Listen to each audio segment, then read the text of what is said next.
Investigators in Canada are on the trail of a killer. The key lies in the victim's cells. But has fire destroyed all the evidence?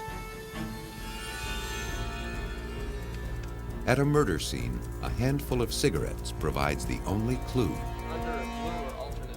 Will forensic detectives be able to unlock their secret? This young man was imprisoned for a rape he swears he didn't commit. Can science prove he's innocent?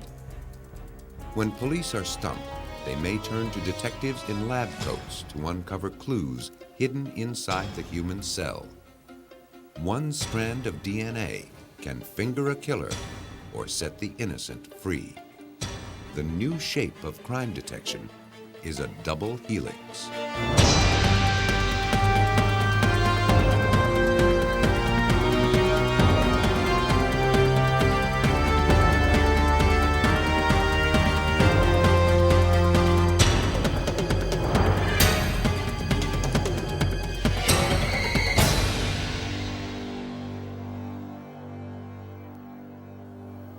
Nobody should die that way. I've never seen anything that horrific. One of the duties of a pathologist is to determine the cause of death. Watch on mobile devices or the big screen. All for free. No subscription required. Download Veely now.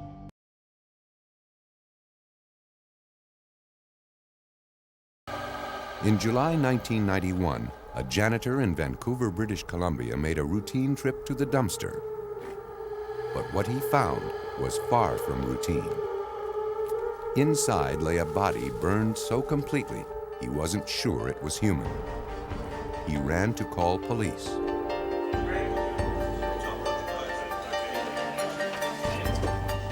Across town, detectives Al Catley and Rick Crook responded to the call. The homicide investigators had done this drill before.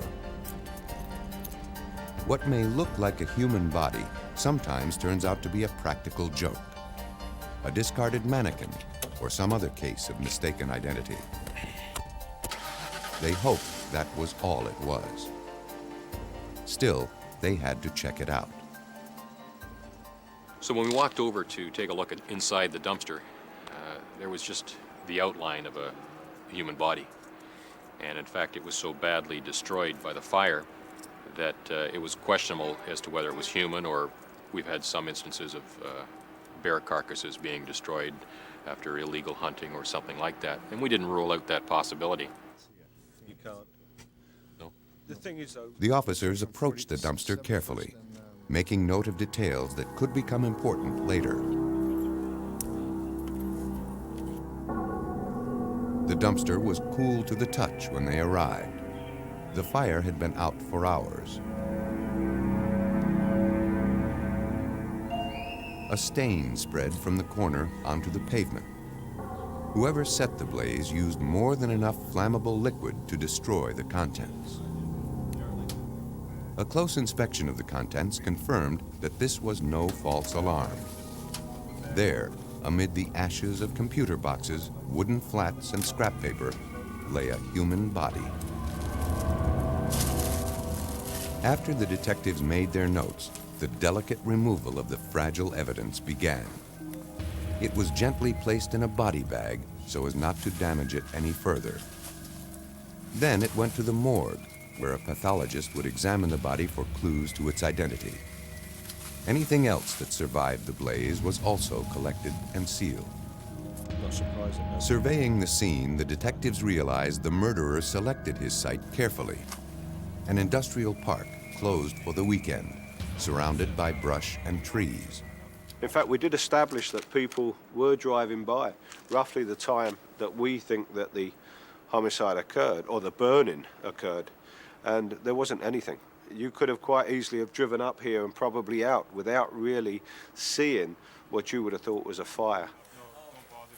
Homicides are often solved in the first 24 hours when investigators follow hot leads. But in this case, the fire had gone out. The trail had grown cold. If the murder happened just 5 years earlier, Crook and Catley would have relied solely on hunches and their talent for bulldogging a case until they had the answers. But by 1991, when this victim died, Crook and Catley knew they had an ally in the lab. A powerful new tool had been added to crime solving: DNA profiling. Investigators no longer needed a shred of evidence to solve a case. They only needed a single cell. As personal as the whorls and lines of a fingerprint, but far more difficult to hide, DNA is the next wave in scientific sleuthing. Today, scientists can extract DNA on a sweat-stained hat left by a nervous killer, from saliva on the stamp of an extortionist's letter, or from dried blood or skin scraped from underneath a victim's fingernails.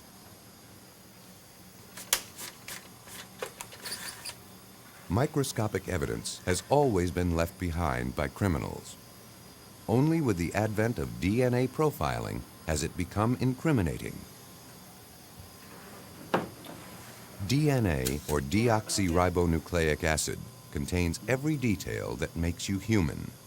Back to where it was. No two people, except identical twins, share the same patterns. DNA is small enough to fit inside the nucleus of every cell. Its shape is a double helix, like a spiral staircase wrapped around a column. Uncoiled, the double helix would stretch to 8 feet. About 99.5% of everyone's DNA is the same, but some sections vary greatly from person to person. By studying those sections, scientists can identify victims and unmask murderers. In the Virginia Division of Forensic Science in Richmond, Paul Ferrara runs one of the most progressive DNA testing labs in the country. With the sensitivity of this technology, I don't know that I could go in and commit a violent crime and just not somehow leave something of me behind. And that's all it takes with this technology, just some little piece of me that's got a cell with a nucleus in it, and I'm in deep trouble. Heat is the enemy of DNA, and fire is the bane of forensic investigators who try to recover DNA from torched crime scenes. A week after the victim was found, Crook and firefighters recreated the inferno to see if it could shed some light on the crime. Whether by design or accident, the killer left one lid open, creating a downdraft inside the dumpster. The rushing air whipped the flames into a frenzy.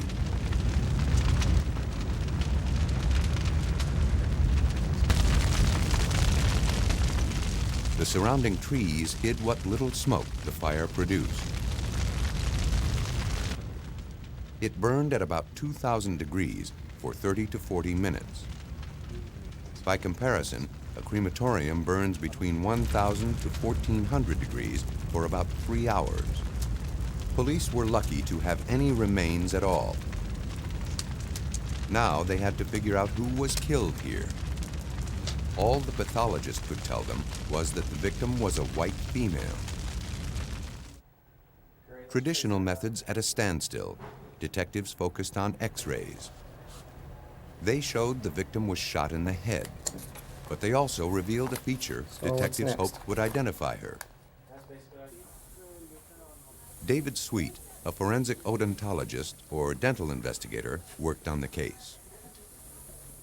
Teeth are the hardest substance in the human body and the most difficult to destroy. When bodies can't be easily identified, odontologists look to the teeth to tell them about the victim. Their wear and condition can hold the story of a person's life, whether they were right or left-handed, drank water with fluoride as a child, or wore braces.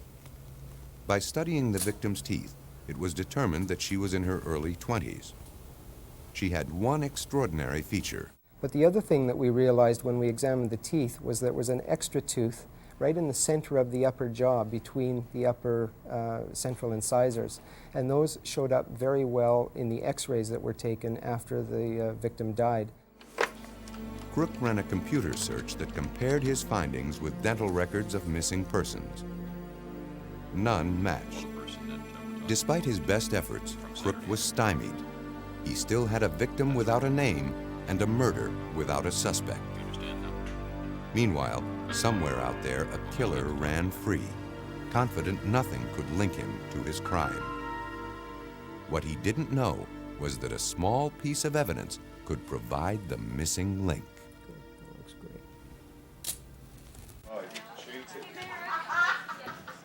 For 2 days, Detective Al Catley chased a ghost. Who was the woman in the dumpster? What awful chain of events led to her murder? Surely by now someone, a friend, a lover, a co-worker, was missing her. Catley asked his staff for missing persons reports. One stood out. Lynn Breeden, age 30. Her roommate filed the report. He had dropped her off at a friend's house. The friend saw her leaving a nightclub around 3 a.m. the night before the burned woman was found. She left with an unknown man. 3 days later, a woman posing as Lynn Breeden tried to empty her bank account.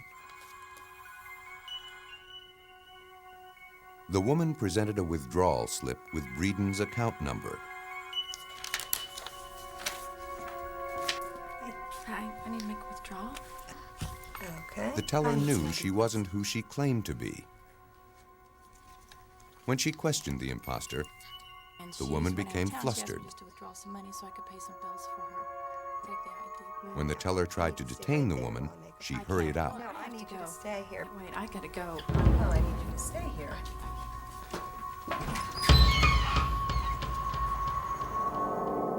A security camera captured the failed transaction. Analysis of the film revealed a man waiting for the woman in the parking lot. Police made a photo of the woman from the tape and ran it in the newspaper. She was identified and called in for questioning. She told police a friend had offered her $500 to scam the bank. She knew nothing of the murder.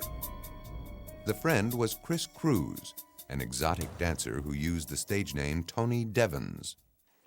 Detectives placed him under constant surveillance, then asked him to come in to speak with police. Not realizing police were watching him, Cruz parked his car 2 blocks from the station and walked the rest of the way. The surveillance officers called Sergeant Crook to tell him they thought Cruz must be hiding something in his car. When Cruz arrived at the station, police asked if they could search his car. He told them the car was at his parents' in another county. They knew he was lying. They told him they knew where he parked it, and they didn't need his permission to search it. Reluctantly, he handed over the keys.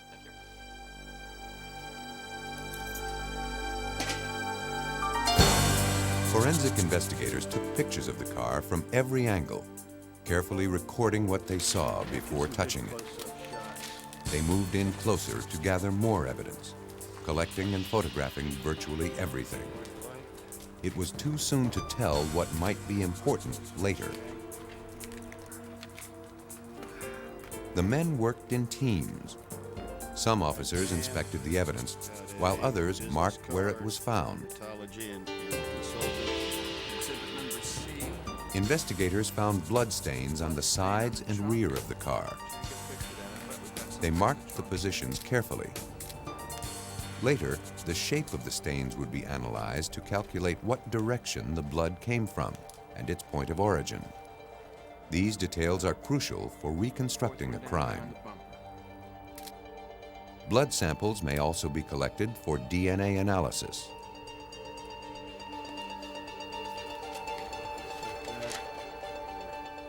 Police searched the car inside and out. They looked through personal items in the back seat, hoping to find any piece of evidence to tie the victim to the car. All right, it's 10:05. We're going into the trunk. Next, they opened the trunk. Oh, look at this right off the bat. Gas Inside, they found a gas can and other objects covered with blood. Get a shot. One moment. Beneath some clothing, they found several key pieces of evidence: a bloody tire iron and a .22 caliber rifle. I'd say that's the The deal. detectives now were almost certain Cruz killed Lynn Breeden, but they had no way of connecting the suspect to the victim. Cruz denied knowing her. He told friends he bought her identification on the black market, and police couldn't prove the blood on the car was hers. They needed to compare the DNA from the blood on the car to DNA from the victim. But where could they find the victim's DNA? They turned to David Sweet for help. He suggested looking for it in her impacted wisdom teeth. No one had ever tried it before, but it was their last hope. We know theoretically that there are cells still embedded in the mineral tissues of the teeth, and we should be able to open the teeth, extract those cellular materials, and extract the DNA from the cells, and then process it in a forensic DNA analysis. A tooth is an armor coating that surrounds a core of living tissue. Sweet hoped the tissue within the impacted wisdom teeth were protected from the fire by the thick jawbones surrounding them. He cut the first wisdom tooth from crown to root, but found no tissue inside. His second attempt was more successful. He found tissue, but he didn't know if its DNA was destroyed by the fire. He sent it to the lab to be tested. All he could do was wait.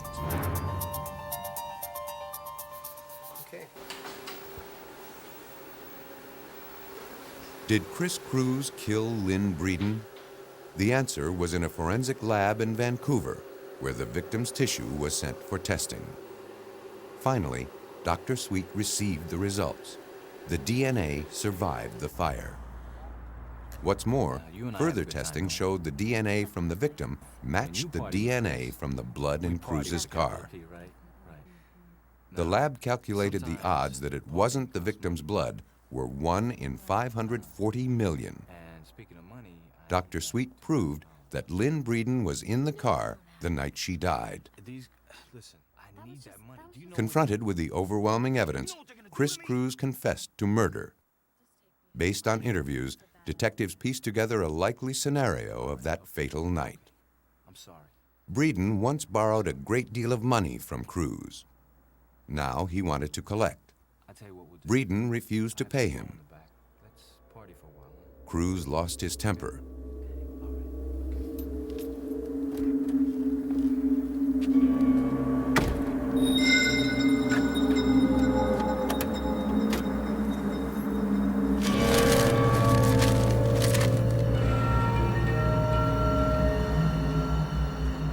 Growing impatient, she got out of his car.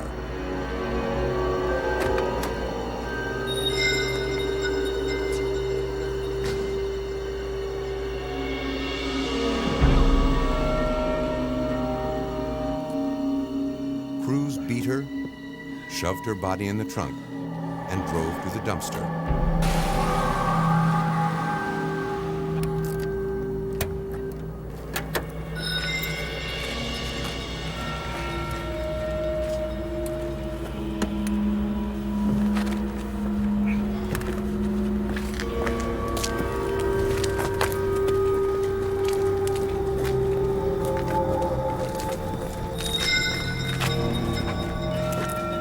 After he arrived at the secluded spot, the victim began to regain consciousness.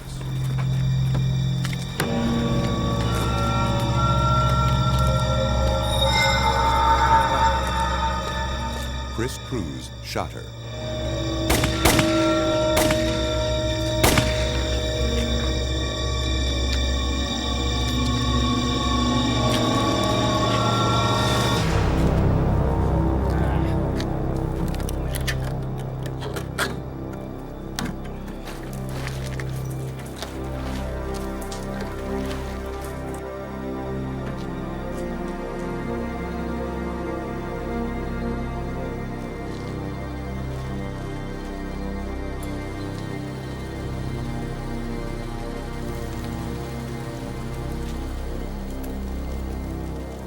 He thought the flames would erase all the evidence. How could he know the charge of murder would come from his victim's own mouth? Found guilty of second-degree murder, Chris Cruz received a life sentence.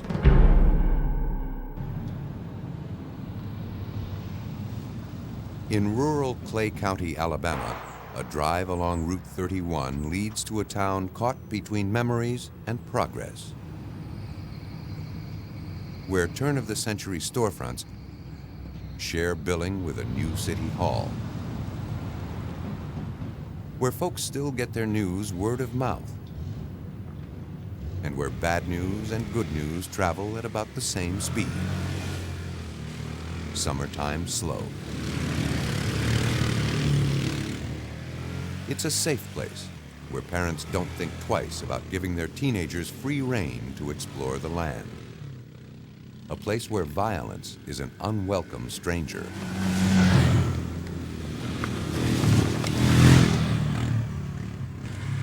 On July 22nd, 1995, 3 riders on all-terrain vehicles discovered a burned mattress in the woods, and beneath it, what appeared to be blackened bones. They contacted Sheriff Ralph Toland, who responded to the call. You think you've got a body? 3 miles. 3 miles east of 4977 intersection. Okay, we'll be on our way.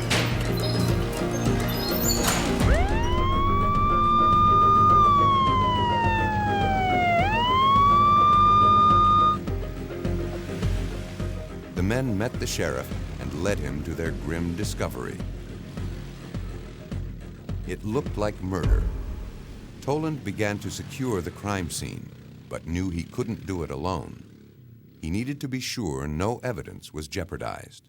I got down into the scene and I saw exactly what had happened. Saw the mattress charred and burned, nothing left but the springs over a skeleton. I just stopped everybody where they were at and told them to stop right there. Had them to go back out to the entrance from the road and ask them all just to secure it. I wanted forensic and the criminalist to come and help us collect all the evidence. The man he wanted was Angelo Dellamana. A scientist with the Alabama Department of Forensic Sciences, Dellamana never knows what he's going to find when he answers a call. Whenever you get to a crime scene, you hope that it's been secure and cordoned off right after the discovery of the body. You don't want anybody into the crime scene that doesn't belong there. You don't want anybody messing up evidence. You want the evidence to be maintained in a secure fashion so that when you as a scientist get there to recover it, you can collect it without disturbing it, preserve it, bring it back to the laboratory, and do the tests that you need on it to find out who did the crime.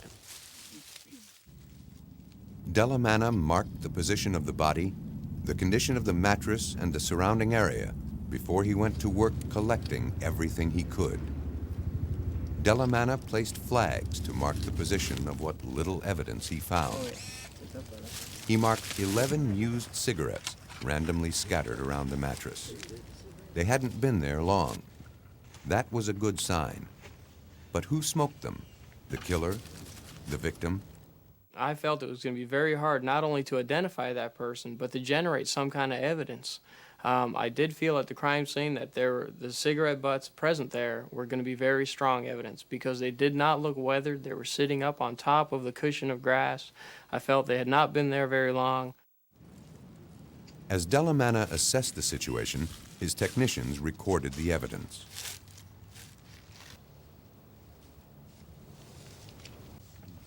Since technicians don't want to leave part of themselves behind, they wear gloves. Dellamana's people had been trained so they don't unwittingly destroy the very clues that they're trying to save. If forensic scientists are careless in how they collect, store, or process evidence, they'll leave themselves vulnerable to attacks in the courtroom. After the evidence was marked, photographed, and recorded, technicians carefully collected it. Bodies don't just turn up without someone missing them. Sheriff Toland already had a sinking suspicion about who the victim was. The week before, Jimmy Paris called him to report that his wife, Peggy Laughlin, was missing. Sheriff Toland decided it was time for his deputies to pay Paris a call. You can't think of anywhere else she might have gone? It was no secret around town that the couple had more than their share of knockdown, drag-out fights. No one would be surprised if Peggy just decided to up and leave. Meanwhile, the medical examiner compared the victim's backbone to spinal x-rays of Peggy Laughlin. They matched. Jimmy Paris became the prime suspect. But where was the evidence? Paris denied being anywhere near the woods that night. Delamana tried to put the pieces together, but he didn't have enough of them to complete the picture. The forensics team turned up nothing at the crime scene. The cigarettes were the only clue untouched by the fire. The answer must lie with them. Detectives told him both Peggy and Jimmy smoked. You can be looking at a case and feel going in that there isn't very much evidence there. The investigators don't think there's very much there to work with. But when you, as a forensic scientist, find that small piece of evidence, that one link that can either nail the suspect or clear a falsely accused individual, the rush that comes from that makes all the long hours worthwhile.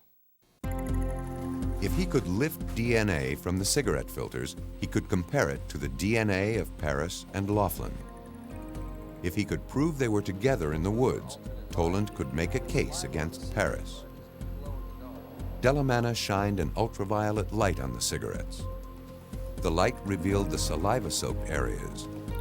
DNA can be obtained from saliva and lip cells.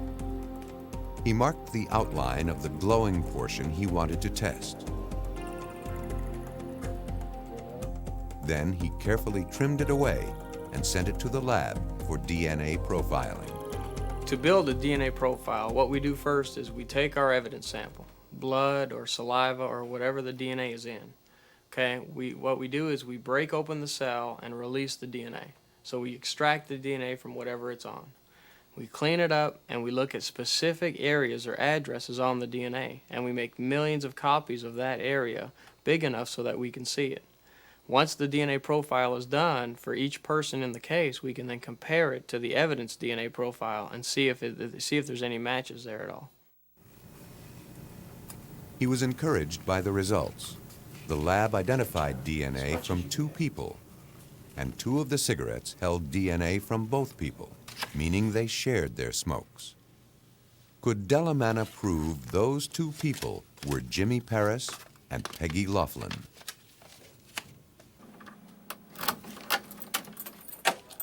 Testing Paris's DNA was simple.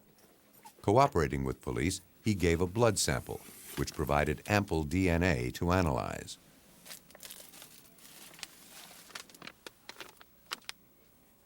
But getting Laughlin's DNA proved much more difficult. Delamana had to try extracting it from her remains. He felt the best place to look for the DNA was in the marrow of the femur, or thigh bone. The largest bone in the body, it's the one most likely to have protected DNA from the fire. Bone marrow is rich in DNA. To expose as many cells as possible, Delamana ground it into a powder. He gave the powder to another scientist for DNA extraction. The scientist places the powder into a chemical bath that breaks open the cell's nuclei, releasing the DNA.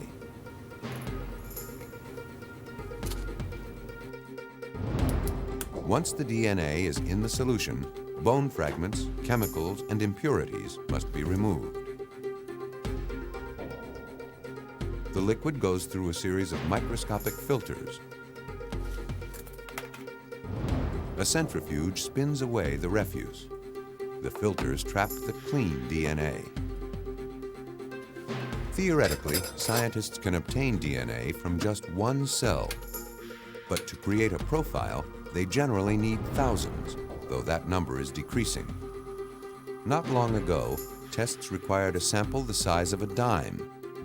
Today, they can extract usable DNA from a drop of blood the size of a pinhead. The DNA is isolated.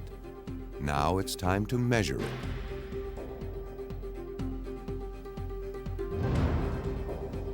When the DNA is drawn through a membrane, it creates a band of color. By comparing the color, scientists can determine how much DNA they have.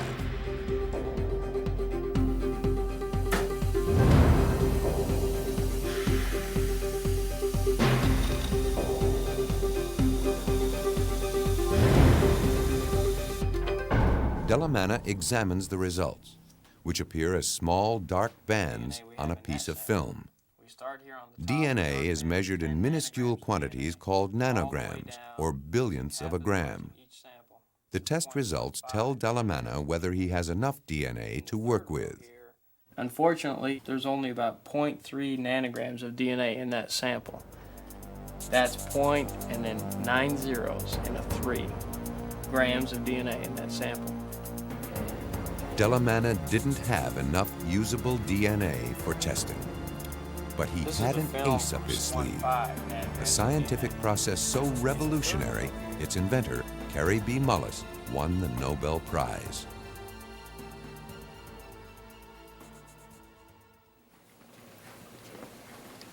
Up until 1993, scientists could test DNA only if they had large quantities. But bacteria, heat, and time take their toll, degrading DNA and leaving it in fragments. A process called PCR, or polymerase chain reaction, enables scientists to make multiple copies of DNA.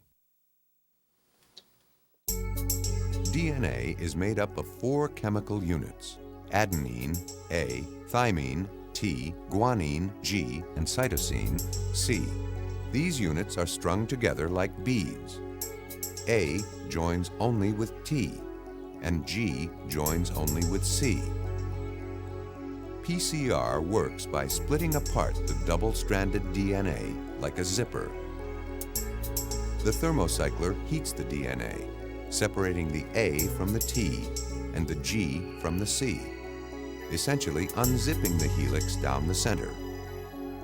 More of these chemicals are added to the solution, and the 2 halves of the helix use them to make themselves whole.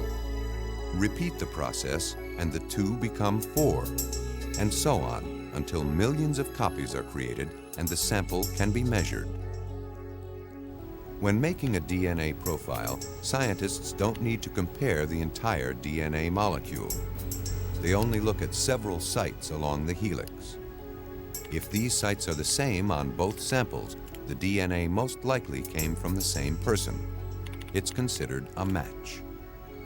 Scientists used PCR to create enough DNA from the bone to do a profile. But the quantity and quality of the DNA was poor, so they could measure only 1 site. But in order to make a match, they needed to identify at least 2 sites. How could they find that second site? Delamana knew that a child's DNA is a combination of both parents' DNA. To solve Peggy Laughlin's murder, Delamana needed help from her brothers and sisters. If he could do their profiles, then he could work backward and calculate Peggy's. Once we knew we didn't have enough DNA to build Peggy's complete DNA profile, we had to go and get a blood sample from every one of her brothers and sisters that were in the United States. These samples came from all over the United States. As Delamana's investigation continued, Sheriff Toland received a call about an abandoned van found in a neighboring town. A license check showed it belonged to Jimmy Paris. Inside, forensic scientists found blood on the ceiling and walls. Part of the carpeting had been torn out. I tell you what, Dan, right. Above your head, right above your head. Whoa, yeah. You got 3. I see it. Based on this evidence, they obtained a search warrant for Paris's home. Hey, Jimmy. Hey. Sorry to bother you, John. You let us in to help us just fine. Stand aside there, back off the counter. Deputies searched the house for any clues that could link Paris to his wife's death. But they found nothing.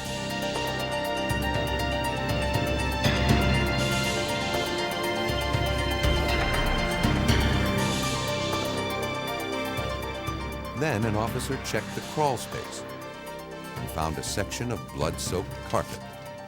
It matched the missing piece from Paris's van like a jigsaw puzzle. The possession of the carpet linked Paris to the bloodied van. Police had the murder scene, they had the victim, and they had their suspect. The evidence was strong enough to arrest Jimmy Paris for the murder of his wife.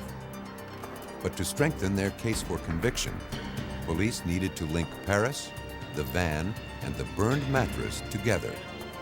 To do that, Paris had to be placed with the victim just before her death. Angelo Dellamana was hard at work trying to accomplish just that.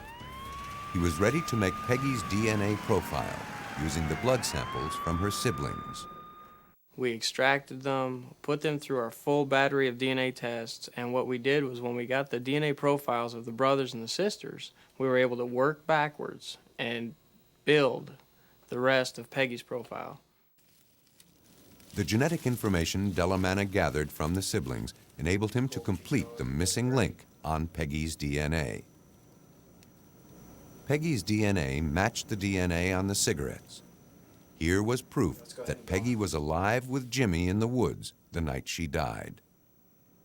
For forensics expert Paul Ferrara, the DNA match was the kind of evidence that tipped the scales against Jimmy Paris. When looking at DNA evidence and the weight that you put on that DNA evidence, take that and place it in perspective with other evidence of motive, means, and opportunity.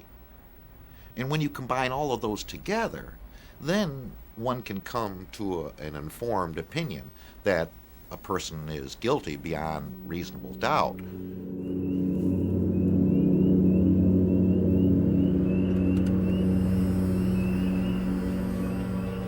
Paris had the motive, means, and opportunity to kill Peggy Laughlin.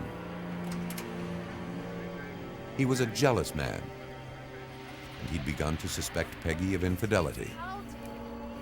On that night, he invited her into the woods. He brought along a mattress, placing it on the ground and covering it with a blanket.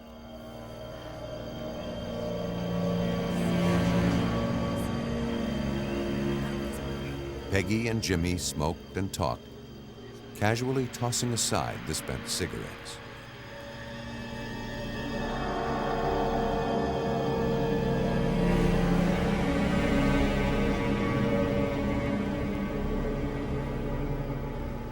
There, in the saliva and lip cells, lay the code of the murderer's identity, waiting to reveal its secret. Then, something happened that triggered a rage that drove Jimmy Paris to homicide. The baby is crying too. You just leave the baby. No, I'm gonna go get the baby. You hear me?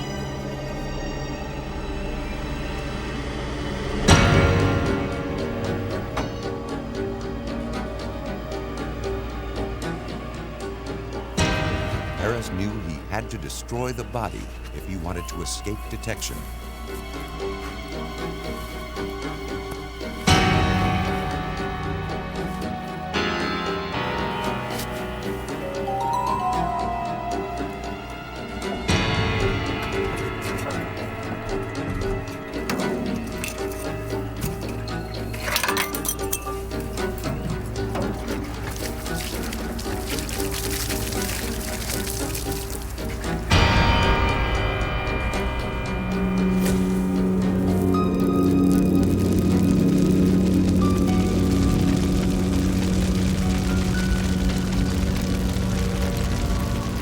Probably thought that if police couldn't find a body, they couldn't link him to the crime.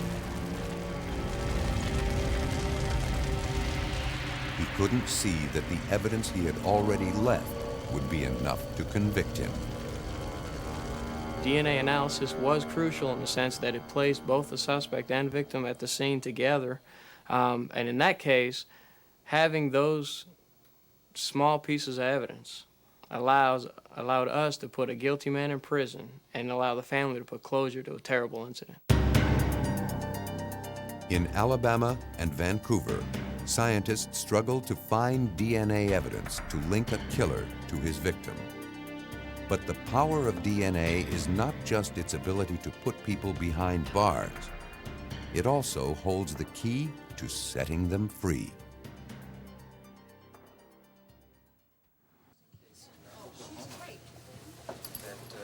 Attorney Barry Scheck, part of O.J. Simpson's criminal defense team, doesn't believe everyone behind bars is guilty.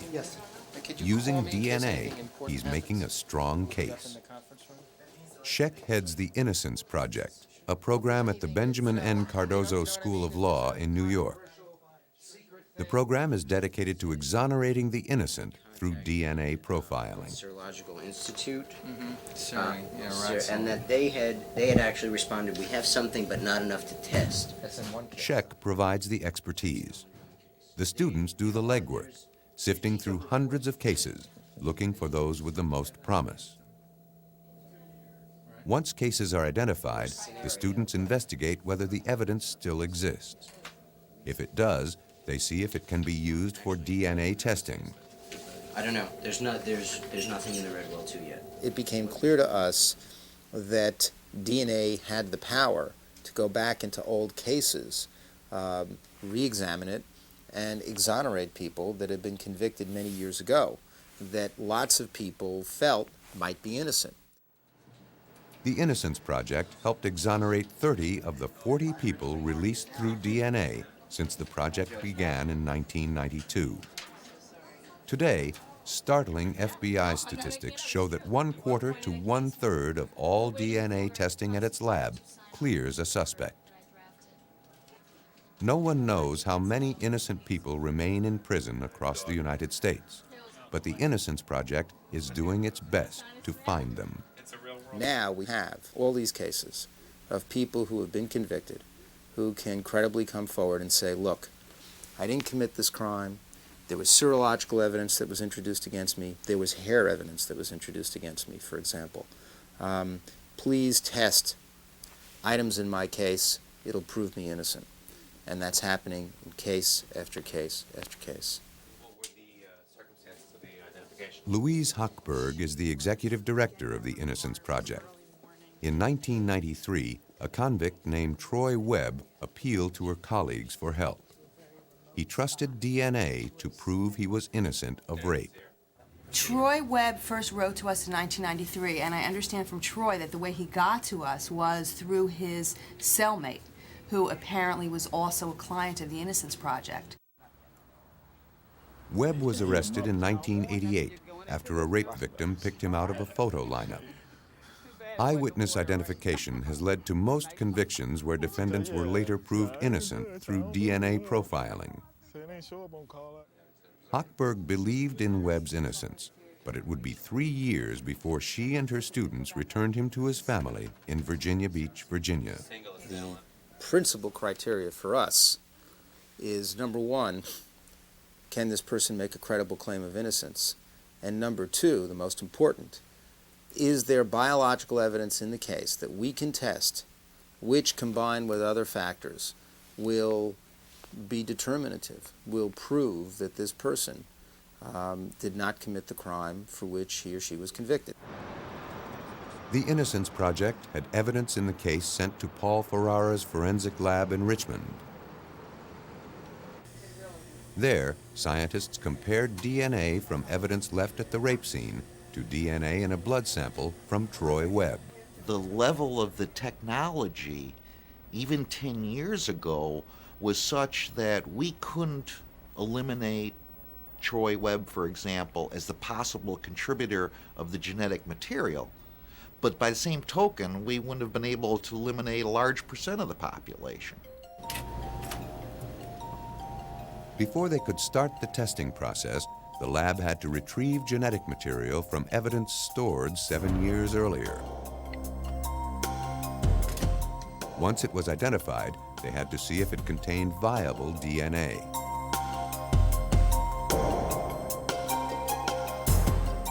They used an acid test to confirm the biological fluid was present. If the fluid is present, the indicator liquid turns purple. Another method is to use a light source, called an omnichrome, that makes fluids glow.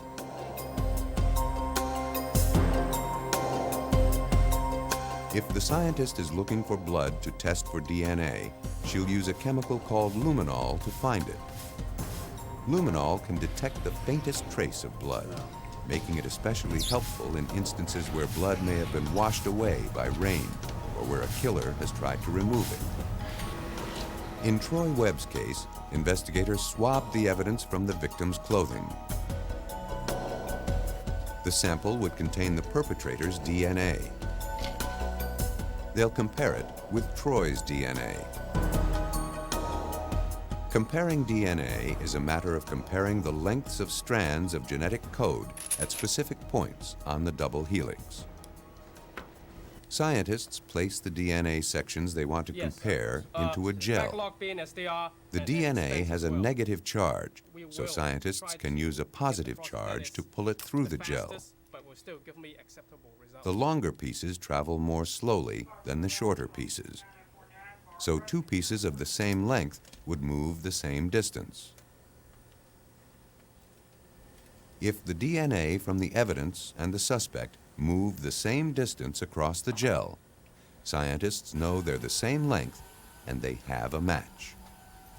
If the segments don't move the same distance, they couldn't belong to the same person. The segment lengths can be seen and measured under lights that make the DNA fluoresce. These are the printouts of the actual DNA profiles in the Troy Webb case. They fade with time, so scientists take photographs for a permanent record. Scientists needed to compare only one site on Troy Webb's DNA strand to the DNA from the evidence. If it didn't match, he couldn't have committed the crime. 4.2, 4.3, and the corresponding pattern. Besides comparing Webb's DNA to the evidence, it's also compared to the DNA of the victim and the rapist. The dot patterns make the differences between the DNA perfectly clear. None of the DNA matches the DNA from the evidence. This DNA type did not come from Troy Webb, and the true rapist in this case is actually still at large right now. On September 7th, 1996, the Innocence Project released the results. In Virginia, where new evidence may not be presented more than 21 days after sentencing, the only option was clemency. The governor reviewed the petition and granted the pardon.